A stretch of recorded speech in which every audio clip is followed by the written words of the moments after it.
Numbers 12 from verse 9. So the anger of the Lord was aroused against them, and he departed. And when the cloud departed from above the tabernacle, suddenly Miriam became leprous, as white as snow. Then Aaron turned toward Miriam, and there she was a leper.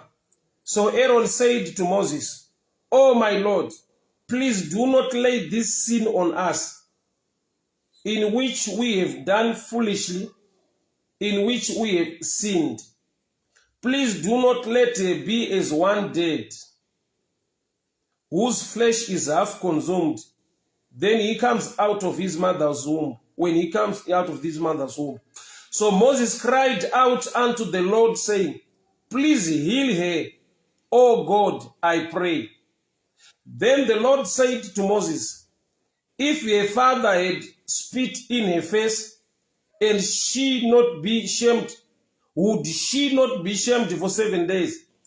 Let her be shut out of the camp 7 days, and afterward she may be received again." So Miriam was shut out of the camp 7 days, and the people did not journey till Miriam was brought in again. You know what?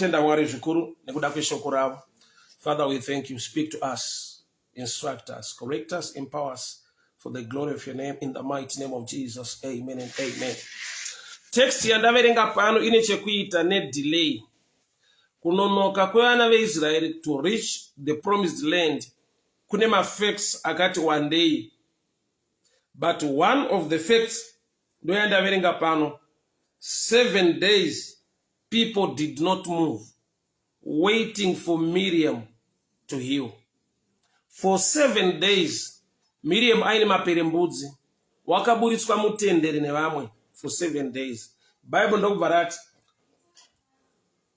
and the people did not journey till Miriam was brought in again. Vanhu havana kufamba kusvika Miriam adzorwa zvakare pakati pavo.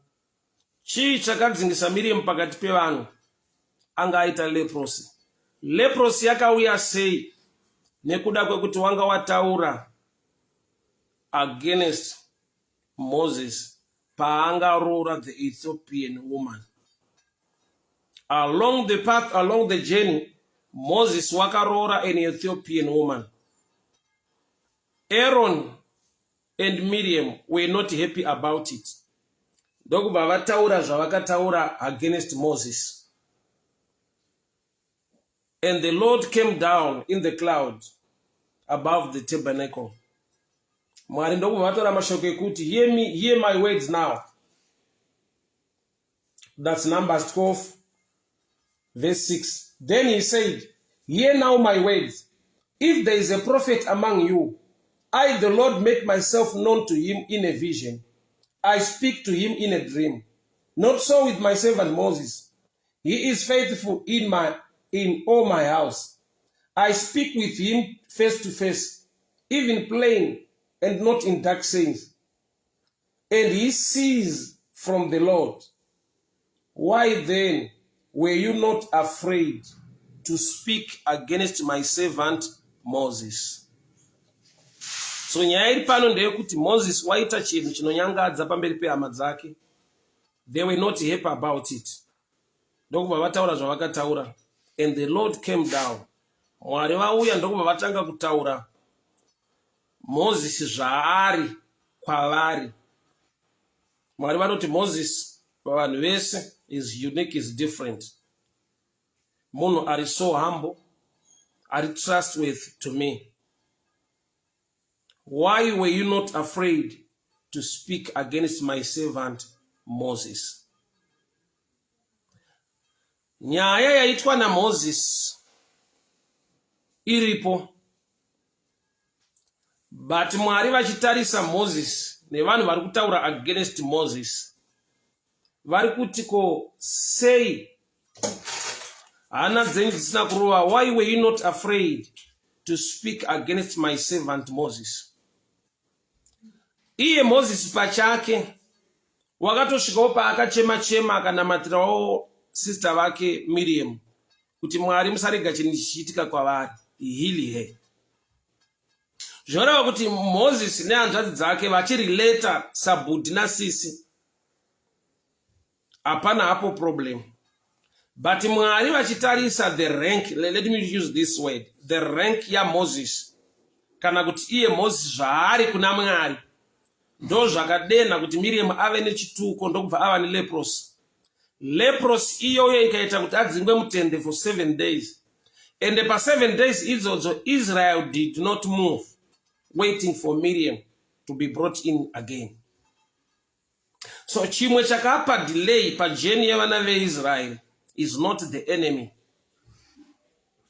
is not the challenge yemafambiro emudesert, but pamuromo pehanzvadzi yaMoses anonzi Miriam paakataura against his own brother. Haasi Moses wakareleasa case kuna Miriam. Moses even prayed for her to get healed. But hepano panenyaya, the Lord was not happy about it. Quite strange. Haasi Moses ataura chituko kuna hanzvadzi yake Miriam. Asi kuti Mwari havana kufara nekuita kwa Miriam against Moses. So haasi Moses ari kureleasa a case nekuunza delay mcamp yeIsrael. But God was not happy nekutaura kwakaita Miriam against the servant of God and over Moses. The spirit of delay yakauya nekuda kwekuti kuna akataura mashoko against the Lord's servant. The spirit of delay. As Moses ari kureleasa a case to them. So kune zvinhu zvinogona kudelaya muupenyu hwemunhu, kwete nokuti pane vanhu vakakukesa, asi nekuda kwekuti une zvawakataura against the servants of the Lord, whether true or false. Ipapa ndo pane nyaya man. Moses went on to marry an Ethiopian woman. Iro shoko rakataura kumashure kuti do not intermarry with other tribes. So Moses was wrong. Miriam was correct in speaking, yet the Lord was not happy. A very strange story. Miriam zvaari kutaura izvi unogona kuzviwanira scripture.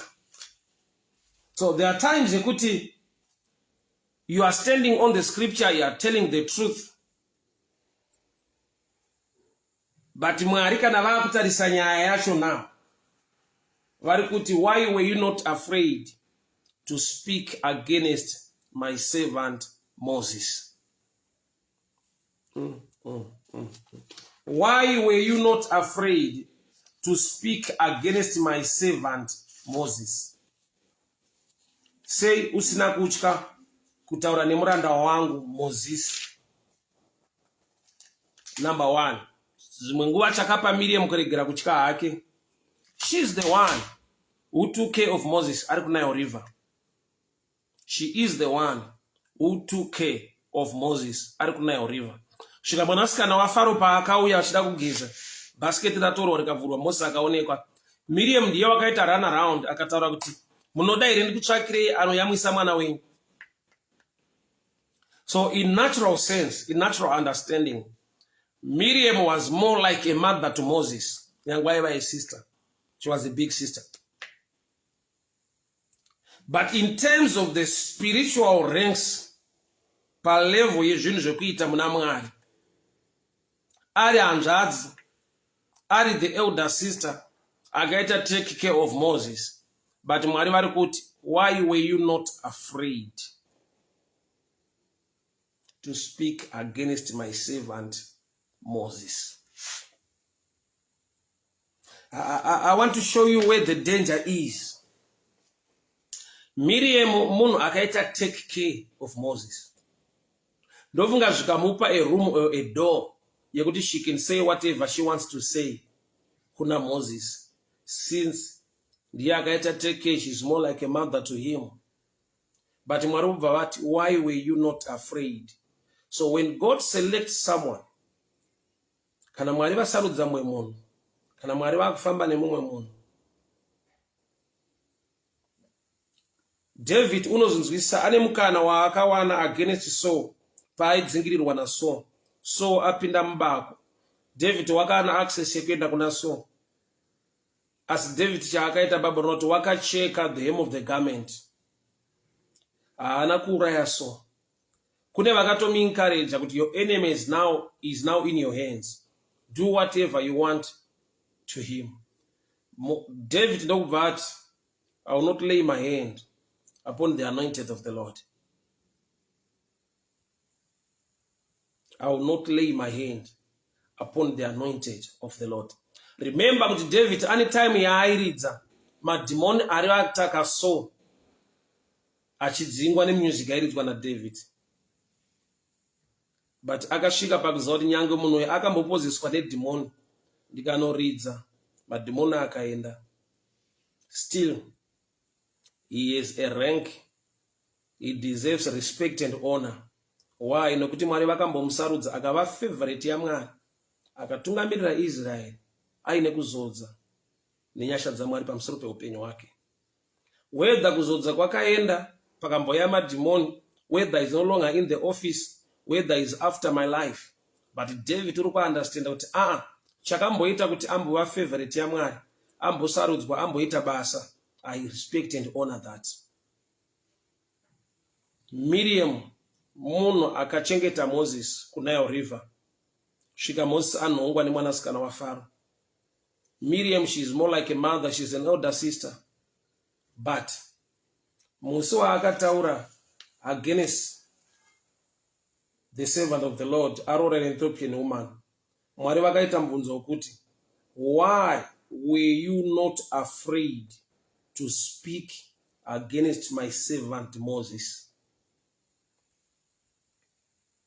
Whether Miriam are right or are wrong, question yangoti, why were you not afraid to speak against my servant Moses?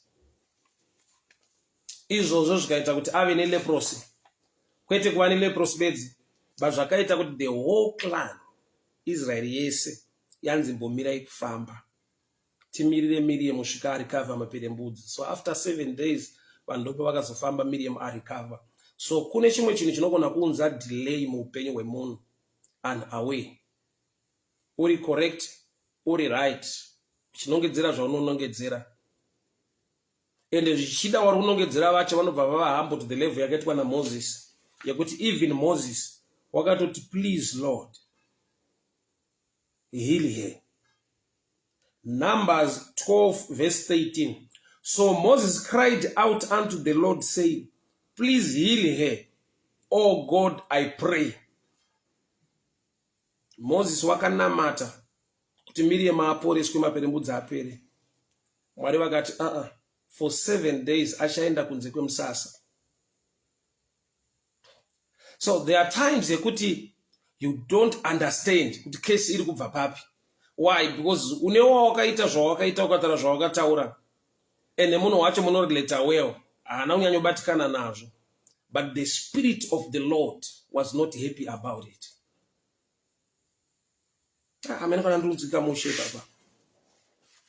I'll give you an example.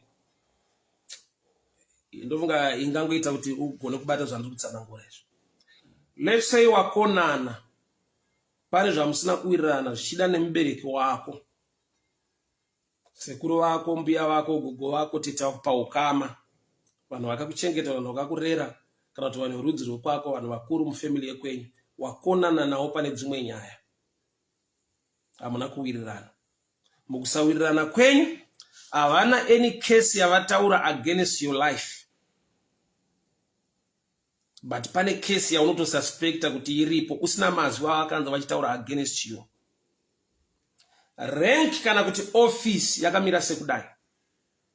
Munhu anonzi mubereki, munhu ane power over your life, whether ataura kuti God bless you kana kuti haana, whether ataura case chituko kana kuti haana, but pfungwa yake, mweya wake, zvaunofunga towards you zvafanira nemubereki wako akaridza tsamwa.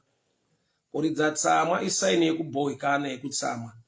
Izvozvo zvine zvazvinodena muspirit realm concerning munhu aridzirwa tsamwa. Iwo havana kukuroya. Saka uchizonzwa kuti mumwe munhu ndakafamba ndikazwa ndakaroyiwa bereki vangu vari kuita zvinhu zvangu zvisafambe.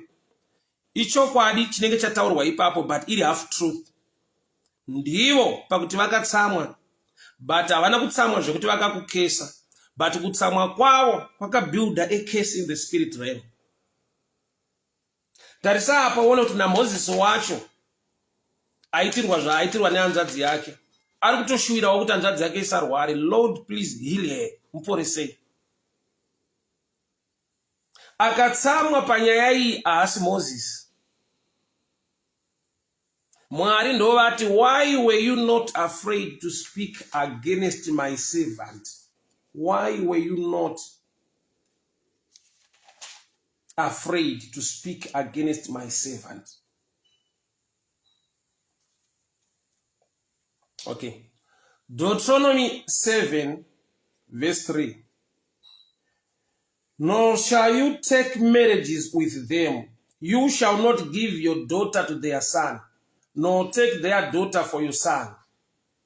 Mwari vachipamirawo kuvana veIsrael, the chosen people, vari kuti you are not allowed to intermarry with other tribes. So standing on the scriptural understanding, Miriam was right. Miriam was right.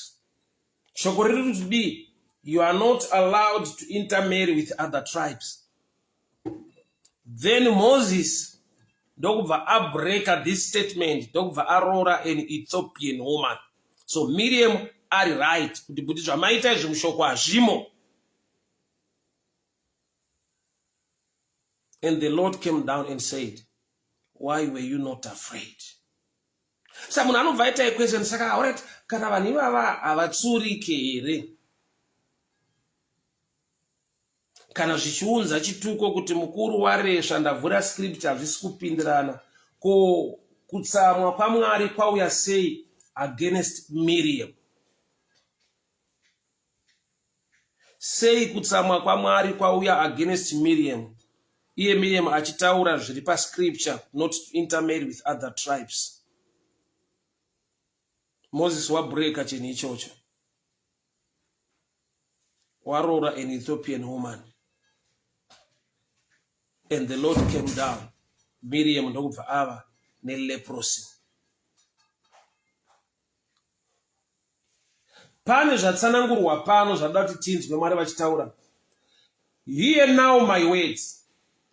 If there is a prophet among you, I, the Lord, make myself known to him in a vision. I speak to him in a dream. Not so with my servant Moses. He is faithful in my house. I speak with him face to face, even plain and not in dark sayings.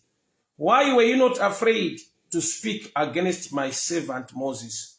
Nyaya yese iri kutsanangura the level or the rank ya Moses in the house of God. Kuti iri different, iri above Miriam and Aaron. Vese vari vanhu vaMwari, but uyu ari mu higher office une nyasha dzaainadzo. And I'll give you this understanding. Moses paera yaaita,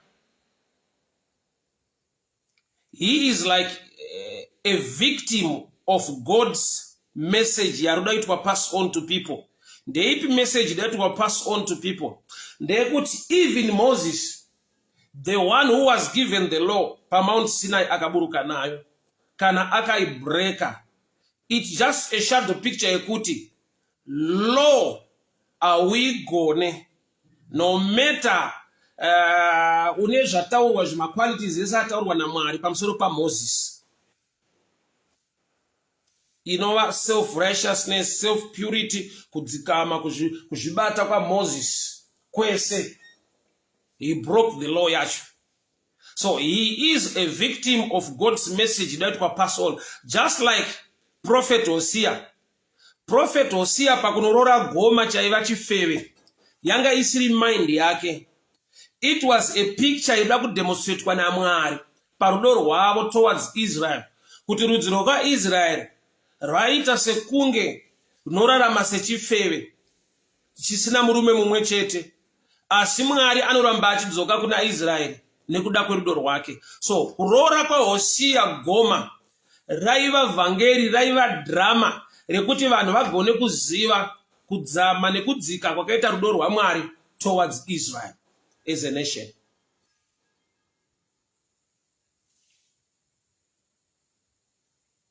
So pani pekuti art, style, message inoitwa pass on, but ichito demonstrate kwa nemunhu ari kutoita zvinhu.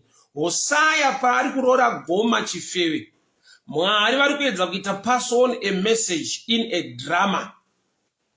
The Bible is full of drama as well. Ndazonzwa mwachito yana vanoparidza vanhu vachiseka achitanga ari kuita drama. Even the Bible pane pekuti people who understand things zvikademonstrate kwa zvikaillustrate kwa in a manner yavanogona kunzwa pa level iri nechepasi, zvisiri too high and too spiritual. Mwari vachida kuita pass on a message to the people of Israel, vakatendera a true prophet wavari kushanda naye Hosea to marry a prostitute called Goma.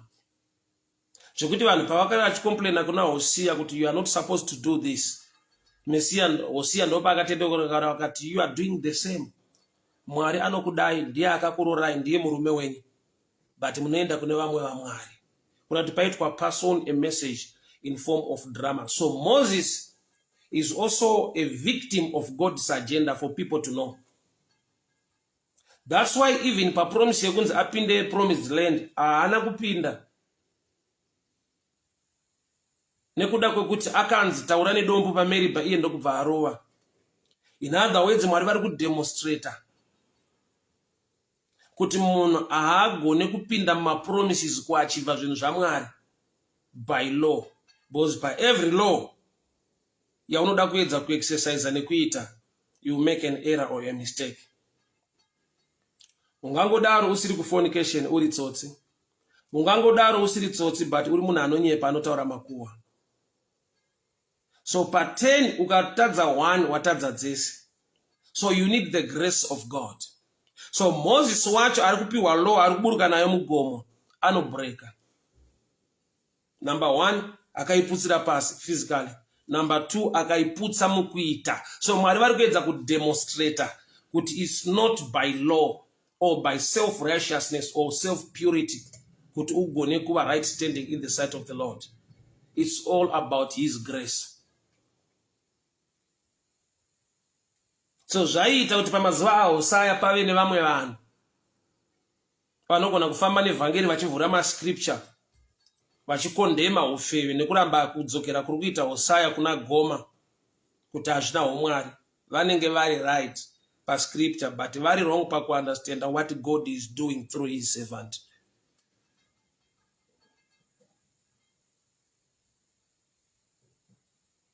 That's how dangerous vanhu vaMwari zvavari, kuti Mwari unogona kuita navo chinhu. SaMwari paari kushanda naSamson, Samson unoti kuvabereki vake, ndaona musikana akanaka kuvaFiristia, endai munonditore ndoda kuroora, help me to go and get her. Vabereki vake vanomutsura vakatsikawo futi pascripture. Washaya here kumba kwaIsrael?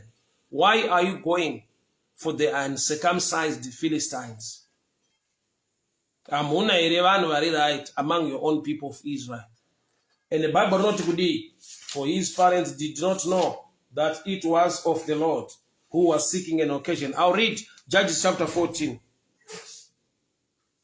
from verse 3. Then his father and mother said to him, Is there no woman among the daughters of your brethren, or among my people, that you may go and get a wife from the uncircumcised Philistines? And Samson said to his father, Get her for me, she for she pleases me well. Verse 4, that's but verse 4. The Bible reads now. But his father and mother did not know that it was of the Lord. So vabereki vari right, standing on the scripture, Deuteronomy 7:3, do not intermarry with other tribes. Vari wrong pakusaziva kuti it was of the Lord. Seeking an occasion, not seeking marriage. Nyaya yataurwa na Samson, kuda, rudo. But the mind of God concerning that, he was seeking an occasion to move against the Philistines. Against. Mwari vanoda kutsvaga nzira yekuti Samson agone kurwa nevaFilistia. But panoshandiswa love, rudo, as a trap kuti occasion yacho iitike. So they were right, standing on the scripture. They were wrong pakusaziva what God is planning or is about to do through his servant Samson. So vanhu vanoshanda naMwari vari dangerous pakuti vanogona kuita chinhu chiri controversial chaunogona kutadza kuziva kana kunzwisisa. And uchitoti ukavhura scripture unyatsoona kuti ruyo ndounonyatsoziva havana zvavanoziva uri kunyatsotsanangura kuti vapotsa apa vapotsa apa vapotsa apa.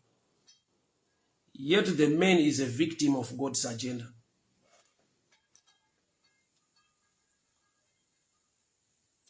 So what's the advice concerning this now? Nyaya iripo ndeyekuti tsvaka ukama hwako naMwari. Nyaya dzevamwe vanhu dziregere kuva nyaya dzinokubata pakunamata Mwari. In other words, kachirungu kari simple ndekekuti you mind your own business in the things of the kingdom.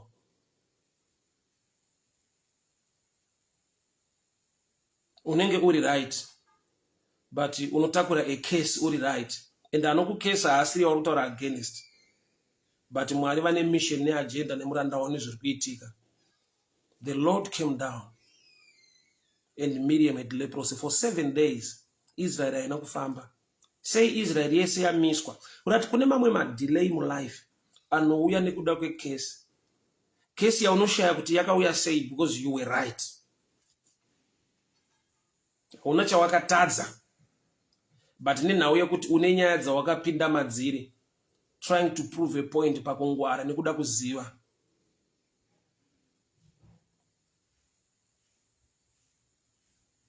People of God, hear me very well. Miriam akatsika pa scripture Deuteronomy 7:3, do not intermarry with other tribes. Are you right? But Mwari havana kutsanangura that scripture panyaya iyoyo. Vakati, why were you not afraid to speak against my servant? In other words, uchaona kuti Mwari pavatsanangura zvavatsanangura kuna Miriam, kuti kune vamwe vese ndinotaura mumutauro wakavanda. Vamwe I speak to them through dreams. But with my servant Moses, ndinotaura zviri plain face to face. So which means Moses une chaanenge aona semunhu une nyasha dzekutaura face to face, anoratidzwa naMwari zvinhu zviri plain. Ana Miriam vane zvavasiri kuona nokuti vari muklasi yevanhu vanotaurwa navo through dreams or through other means. This is all that plain.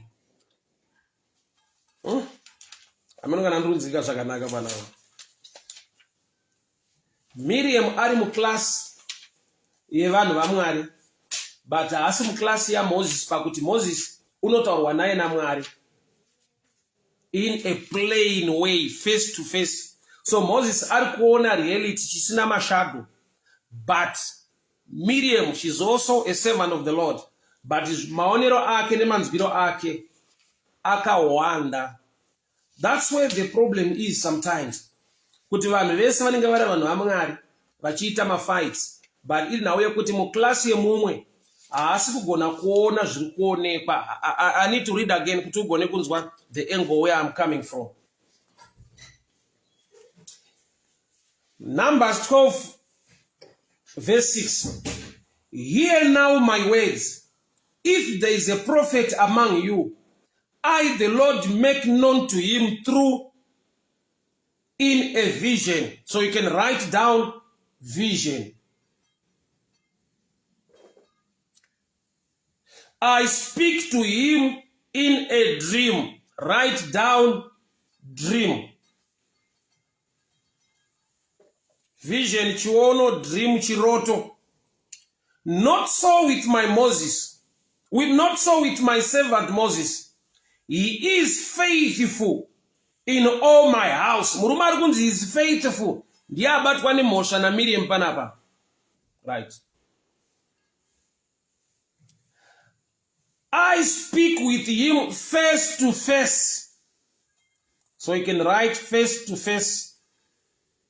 I even plainly. Zvakajeka zviri pachena. You can write plainly.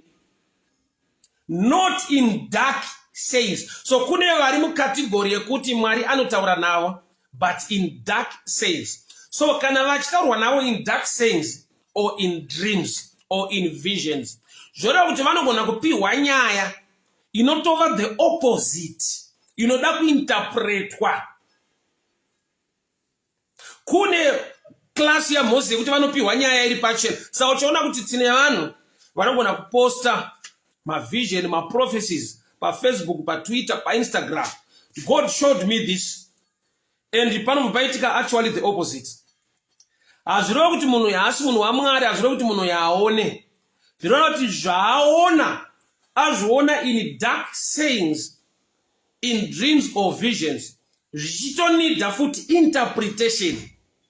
Saka uchiona munhu wese akadanwa naMwari, maparidziro anosiyana nekuda kwokuti unogoverwa unopiwa sei naMwari. I remember when I started ministering around 2007, ndaita my dreams. Because I was just coming out from the world, ndichibva kumabawa ndichirwara. God gave me a vision. Ndobva ndaenda parenki kuwadzana ndikatanga kuparidza around 2007.